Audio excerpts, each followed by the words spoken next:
My childhood best friend lied that I was in love with her fiancé. She turned everyone against me, until the truth finally came out. My head's just spinning right now, so bear with me while I try to make sense of everything. Back when I was 5 years old, I'm 26 now, we moved to a new place, and our next door neighbors had a little girl my age named Bella, who's now 27. We hit it off instantly. From that point on, we were inseparable, like two peas in a pod. Our families got close too, which made everything even better. When college rolled around, I moved a couple of hours away, but Bella stayed back in our hometown. Still, she'd visit often, sometimes staying over, and we always had a blast together. It was during my sophomore year in an economics class that I met Barrett. He's also 26 now. We quickly realized we shared a lot of mutual friends, and honestly, he was smart and good-looking. One thing led to another, and after a few study sessions, we ended up hooking up a few times. It was light and casual though, just fun. There was never any spark that pointed to something long-term, so we decided to stay friends. Dating never even came up between us. After that, we weren't particularly close, but we'd still bump into each other now and then, usually at parties or in group chats. Then, during our senior year, I introduced Bella to Barrett at a party. And oh boy, for her, it was love at first sight. She pulled me aside later and asked all sorts of questions about him. When I told her about our brief fling, she didn't take it too well. She looked genuinely upset. But I reassured her, told her there was nothing romantic between us and gave her my full blessing to go for it. She took that to heart, and a few months later, they officially started dating. She was absolutely glowing, and I was happy just seeing her that happy. After college, I accepted a job 6 hours from home, so I moved away. Bella and Barrett stayed back and moved in together in our hometown. At first, I'd visit fairly often, but as life got busier, we slipped into this rhythm where we'd mostly catch up around the holidays. Last Christmas, my family hosted a Christmas Eve party with both our families invited. During that party, Barrett got down on one knee and proposed to Bella. It was beautiful, so heartfelt. Everyone was over the moon for them. Bella couldn't stop talking about the wedding after that. We spent the whole holiday chatting and throwing out ideas. I genuinely thought I'd be asked to be her maid of honor. She even mentioned it more than once. But after the holidays, nothing came. Weeks passed, and there was no official ask. Then she started ignoring my calls. Eventually, I got a save-the-date card in the mail, but still nothing from her directly about being in the wedding. I finally managed to get her on the phone and asked outright. That's when she told me she'd given it a lot of thought and decided not to include me in the wedding at all. She said it was mostly because I lived too far away, and she didn't think I'd be able to help with all the bridal events. She was making her cousin, who she's complained about for years, her maid of honor instead. That stung. I mean, I've known her since we were 5. I introduced her to Barrett. I was friends with both of them. I told her I'd gladly take time off, buy plane tickets, do whatever it took to be there and help. I didn't think the distance would be that big of a hurdle. She brushed it off, barely acknowledging what I said. Then she shifted gears and asked if I was planning on bringing a date to the wedding. That threw me for a second. I had just gone through a rough breakup, and she knew all about it. I told her I wasn't seeing anyone and would probably come alone. She said she'd leave my +1 open just in case I changed my mind and encouraged me to try and find someone, so I wouldn't feel lonely. I thought that was kind of sweet. Even though I reassured her I'd be fine, my family would be there, and there'd be tons of familiar faces from college and around town. The next few months were quiet. Bella didn't really reach out, and I guess I could have made more of an effort, but I was still feeling kind of hurt. Then I saw on social media that she'd had an engagement party, and I hadn't been invited. That one cut deep. But I kept quiet, figuring maybe we were just drifting apart. These things happen. Then, about 6 weeks before the wedding, Bella called out of the blue. She said one of her bridesmaids had dropped out and asked if I could step in. The events were already planned in full, so I wouldn't be attending those, but I'd be part of the ceremony. I was thrilled. Relieved too. I said yes right away. She explained she was doing something a little different with the bridal party, a reverse color palette. All the bridesmaids and groomsmen would be wearing white, while she and Barrett would wear black. That sounded like something Bella would do. She's always had a flair for the unconventional. She apologized for the short notice and asked if I could find a white dress in time. Lucky for me, I already had a white slip dress that would work. I sent her a picture while we were on the phone, and she said it looked perfect. Even gave me a thumbs up in our group text. That little detail's important. The wedding was at noon, so we were all supposed to meet at the venue around 8 a.m. for hair and makeup. I left my parents' house early, showed up in sweats with my dress in a garment bag, and greeted Bella and the other bridesmaids. Everyone seemed to be in good spirits. We sipped champagne and had a great time getting ready. About 2 hours before the ceremony, Bella told us to get changed so we could take pictures. I grabbed my bag and headed to the bathroom to put on my dress and freshen up my makeup.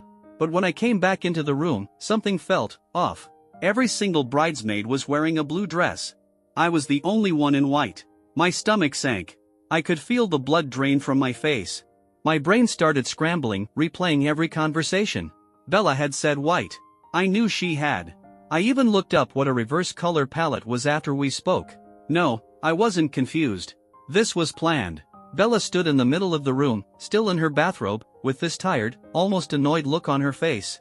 She turned to her cousin and muttered, "Told you she'd pull something like this." Her cousin came over to me and asked what I thought I was wearing. I muttered that Bella had told me to wear white. Bella didn't even flinch. She looked right at me, scoffed a little, and said something like, "Of course you had to make today all about you." That's when her cousin totally lost it. She started yelling at me, accusing me of being jealous, of being in love with Barrett, of being completely unhinged. I was frozen. Everything had gone sideways so fast, I could barely process what was happening. I couldn't even speak. Eventually, I managed to say that I had another dress back at my parents' house and could go change. Bella just gave me this cold look and said, "I think we both know this is the end of our friendship." There was just a lot of miscommunication between me and my mom, like, constantly missing each other's point without even realizing it. My parents aren't exactly the emotional type. They're not comfortable with heavy stuff, and they don't really dive deep when it comes to feelings or drama. So, when things started spiraling, they didn't exactly look beneath the surface. My mom would ask questions like, "So Bella told me a little bit about what's going on. Are you okay?" And naturally, I'd assume she was asking about my cheating ex-boyfriend. So I'd say something like, "Yeah, I'm struggling a little, but I'm getting through it. I'll be okay, thanks Mom." But now I know she was actually asking about what Bella had been telling her, this whole made-up drama about me being in love with Barrett. And because we never clarified, we just kept missing each other, talking around the truth without ever landing on it. Looking back, there were moments, little things she said that didn't quite make sense, but at the time, I just brushed them off. I had no clue we were living in completely different versions of reality. Responding to some follow-up questions. If your parents thought you were supposed to be at the engagement party, why didn't they ask you when you'd be home or if you were going? Honestly? I wish I had an answer. I have no idea what Bella told them or when. I don't know when the invites went out, or what my parents were told about me not being able to handle it. This whole thing happened without my knowledge, so I couldn't make sense of the timeline. And yeah, it's been really hard coming to terms with the fact that my parents thought I was having some kind of emotional spiral and never sat me down to ask about it directly. How did you not notice the wedding color switch or see Bella's dress while getting ready? Well, I was boxed out of every wedding event except the rehearsal dinner, which was super short, maybe 30 minutes, tops. I wasn't added to any group texts about the wedding, which I chalked up to being a last-minute stand-in. The bridesmaids' dresses were all hanging in garment bags on a rack. At one point, someone removed Bella's dress to be steamed, and I don't think it had been brought back into the room by the time I got dressed. That's why she was still in her robe. From what I understood, she wanted the photographer to capture the moment where we helped her get dressed. That's why we all had to change first. In hindsight, it's pretty clear the timing was very deliberate. I was the only one who thought the bridal party was supposed to wear white. So naturally, the color scheme didn't come up in conversation. There was no reason for anyone else to mention it. We talked about all kinds of stuff that morning, but not that. Why would they? They already knew the plan, just not the version Bella had secretly handed to me. Seems like you and your parents don't communicate well. Bella probably counted on you not checking with her, her parents, or the other bridesmaids. Yeah, that's fair. My relationship with my parents is complicated, and honestly, it would take an entire separate post just to get into all of it. Update, January 16, 2024, almost 2 months later. I've been debating whether or not to share this update, and if you read it, I hope you'll understand why. For personal safety, this will probably be my one and only follow-up. And yes, I know it's long, but I added a TLDR at the end for the impatient folks. Before I get into the update, I want to address a question that came up a lot. Why didn't my mom talk to me directly about all of this when she heard what Bella was saying? Well, that's complicated too. Last year, I left the religion I was raised in. My parents are still deeply involved in it, as is Bella. So in their eyes, and in the eyes of our broader religious community, I became an apostate. My politics changed too, and from where my parents stood, I was someone who had turned my back on biblical values and could now be capable of, well, just about anything. That gave Bella's version of events a lot more credibility in their minds. She was still godly, still part of the fold. I wasn't. Even so, I still tried to maintain a relationship with my parents. I'm an only child. They're the only family I've got. But there was always this distance, this strain. For example, I didn't tell them much about my breakup, because the details would only confirm their worst assumptions about me. It's also part of why things between Bella and me started getting weird in the last year, I think. I didn't mention it before because, as many of you pointed out, my post was already way too long, and this one will be too. Sorry in advance. Strangely enough, I thought everything that happened at the wedding would drive an even bigger wedge between me and my parents. But the opposite happened. I think a lot of their judgment and strong opinions were really rooted in how my choices made them look in our religious community. And now that the community has turned against me, now that the worst has actually happened, they've finally taken my side. They've circled the wagons. My mom and dad have been standing up for me, in church, in town, everywhere. They've gone to bat for me in ways I didn't think they ever would. And in this weird, backhanded way, this whole nightmare has actually brought us closer. A lot of that awkwardness and distance from the past year has melted away. It feels like, for the first time in a while, they see me, and they've chosen me. We spent the holidays together and genuinely had a good time. So in that small way, I'm grateful all of this happened. On to the update. Right after the wedding, and after posting my story, I did what a lot of people recommended. I screen recorded my full message history with Bella, going back months, and sent it around to people who had been fed her version of events. I wanted to show the truth. And the responses fell into 3 clear groups. 1. High school friends. Most of these folks are still religious and deeply tied to Bella. She'd been running her whisper campaign on them for a while. None of them believed me, except for that one bridesmaid who had already reached out. 2. College friends close to me. Thankfully, none of them had heard Bella's lies. They looked at the evidence, believed me immediately, and several even admitted that they'd never really liked Bella. A few of them said she'd talked behind my back over the years, something I hadn't known, but was almost comforting to hear. These are the people I was most afraid to lose, and thankfully, I haven't. 3. College friends close to Barrett. Honestly, these guys just didn't care. A lot of them are typical dude brothers who avoid drama like the plague.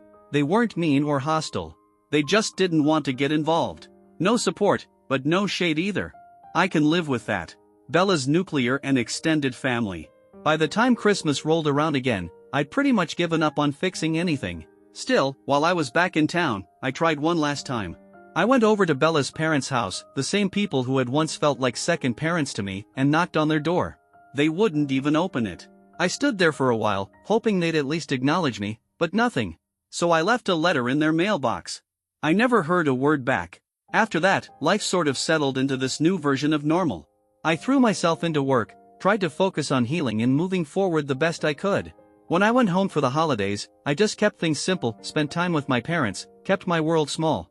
Life wasn't great, but it was okay. Then on January 1st, I signed into an old email account. I hadn't used it in forever, I only needed it to reset a password as part of my New Year's digital cleanup. As I was poking around, deleting old messages and getting ready to close the account for good, I saw an email with the subject line, "I win." The second I saw it, I felt like I'd been punched in the stomach. Even now, just thinking about it makes me freeze up. It was from my ex, let's call him Matthew. Matthew had once been the picture-perfect boyfriend. Until he wasn't. After our first year together, things changed. He became manipulative, controlling. He wanted to dictate what I wore, what I ate, who I talked to, who I followed online, every little part of my life. And the way he did it, it was so subtle, so calculated. Like slow drip poison. Eventually, though, he slipped up. I found out he'd been cheating. That was the moment I snapped out of it, finally realized what was happening, and managed to break things off. But the breakup? It was hell. Matthew didn't let me break up with him. We were living together at the time, and he made sure I couldn't leave easily. He installed tracking software on my phone. He bugged my car. He had people at my job watching me and reporting back to him. I couldn't hide, couldn't breathe. He even held my dog hostage. And the police? Useless. Because Matthew never laid a hand on me. He never left a paper trail. No physical threats. No texts. Just fear and manipulation. For months, I lived in terror, waiting for him to show up around every corner. Eventually, I changed everything, my job, my phone number, my address, even my email and social media. But this old email account? It was the one place I forgot to block him. The I win email was sent the day after the wedding. In it, Matthew bragged about becoming close to Bella after our breakup. He said he was the one who planted the seed, that he'd spent months feeding Bella's paranoia about me and Barrett. He actually called himself the architect of your demise. He told me this whole nightmare had been his punishment for me. That losing everyone important in my life was exactly what I deserved. And then, just to make my skin crawl, he suggested we get back together. Said if I didn't, unfortunate things like this might keep happening. Yes, he's a delusional piece of garbage. It took me a few days to get myself together after that. I fell apart for a bit, not gonna lie. But my mom helped me pick up the pieces. I told her everything about what had really gone down with Matthew. And for once, she understood. She connected me with a family friend and attorney who's now helping me file for a restraining order.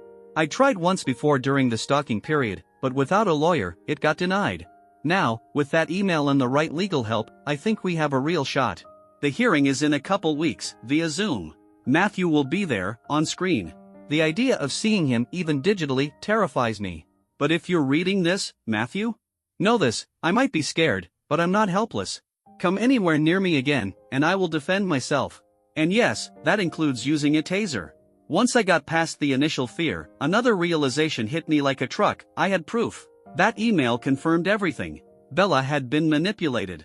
The whole wedding setup was a trap. I thought about going public with it, sending it to everyone who had turned their back on me. But I couldn't bring myself to do it. There's still so much shame tied up in having been in that kind of relationship. So instead, I took a quieter route. I forwarded the email to Barrett, along with a short explanation. He didn't respond. I have no idea what happened after that inside Bella and Barrett's home, but I do know this: 2 nights later, Bella showed up at my parents' house. Drunk. She tried to pull into the driveway and ended up running over their mailbox. My parents answered the door to her screaming, ranting about how I was a home-wrecking whore. Her words, not mine. In her rambling, slurred speech, my parents managed to piece together that Barrett had left her. They called her parents from next door to come collect her. My dad said they looked mortified. I know some of you might be cheering at this point, thinking Bella finally got what she deserved. But I'm not one of those people. Matthew is a monster. And I know exactly how convincing he can be. I know how his charm can lure you in and make you doubt yourself. I fell for it too. So I don't fully blame Bella. I mean, she still made her choices, and she hurt me deeply. But I also know she was being manipulated, just like I was. She's not evil, just lost. And I'm not dumb enough to try and fix her. My safety comes first now. Anyone tied to Matthew, directly or indirectly, is someone I need far away from my life. Bella has her own path to walk now. As for me? Well, a role just opened up on my team, in another country. It's a manager position, would be a big step up. My boss thinks I should apply. It'd mean putting even more distance between me and my parents, which would be tough. But honestly, the idea of starting fresh, somewhere far away, is the first thing in a long time that's felt safe. So maybe that's what's next for me. I don't really know how to end this. I'm just tired. Thanks for the support, Reddit. I probably won't be logging into this account again.